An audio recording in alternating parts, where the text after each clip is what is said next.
радиои озодӣ хабар дод ки рӯйхати 66 сокини шаҳри Хорух ва ноҳияи Рошқаларо ки сафари онҳо ба хориҷи Тоҷикистон мамнӯъ шудааст, дастрас кардааст. бино ба ин манбаъ мақомот исми ин 66 нафарро дар ҳамаи гузаргоҳҳои марзӣ дар ихтиёри сарҳадбонон гузоштанд, то монеи хуруҷашон аз қаламрави кишвар шаванд.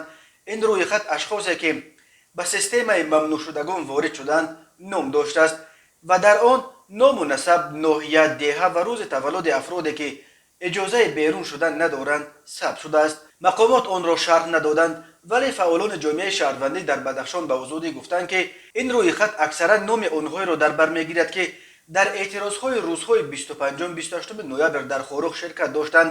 мақомот рӯзи 28 ноябр дар ивази ба хонаҳояшон пароканда шудани эътирозгарон ба таври хатӣ ба онҳо ваъда дода буданд ки ягон нафарро барои иштирок дар тазоҳуроти Хорух на ба ҷавобгарии маъмурӣ ва на ба ҷавобгарии ҷиноятӣ нахоҳанд кашид. фаъолони ҷомеаи шаҳрвандӣ аз комиссияи 44 ки эътирозгарон барои музокирот бо мақомот ва назорати ҷараёни иҷрои талабҳояшон интихоб карда буданд мегӯянд, зоҳиран мақомот мисли дигар ваъдаҳои дар ҳаво мондаашон ба мисли ваъдаи барқарор кардани алоқаи мобилӣ ва интернет дар Бадахшон оло аз иҷрои ваъдаи додаи худ дар мавриди ба ҷавобгарӣ накашидани эътирозгарон низ даст кашиданд. як узви ҷомеаи шаҳрвандӣ Бадахшон ки нахост номаш зикр шавад ба озодӣ гуфтааст, рӯйхатро мақомоти умури дохилаи Бадахшон тартиб доданд ва ба марзбонон таъкид карданд то ба ин афрод иҷозаи берун шудан надиҳанд. дар ин рӯйхат аслан зодагони маҳаллаҳои Хорух ва Рошқала ҳастанд ки Тобути Гулбидин ва ду нафари дигарро ба майдон оварданд. онҳо талаби ҷазо додани дастандакорони куштори ӯро карда буданд, гуфт ӯ.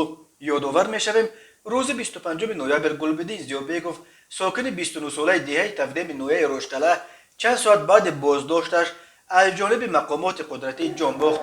мақомот гуфтанд ки ӯ мусаллаҳ буд ва ҳангоми боздошташ муқовимат нишон дод ва ба ин далел мақомот маҷбур шуданд ки ба тарафи ӯ тири ҷавобӣ кушоянд. вале сокинони Тавдем мегӯянд ки он рӯз Зиёбеков силон надошт. дар пайи марги Зиёбеков як гурӯҳи сокинон ҷанозаи ӯ ва Тӯтишоҳ Амиршоев, боз як сокини кушташудаи Тавдем, дар рӯи даст дар кӯчаҳои Хорух раҳпаймоӣ карда ва сипас бо талаби ба ҷавобгарӣ кашондани гунаҳгорони марги онҳо дар майдони назди бинои ҳукумати вилояти мухтори Кӯҳистони Бадахшон ҷамъ шуданд.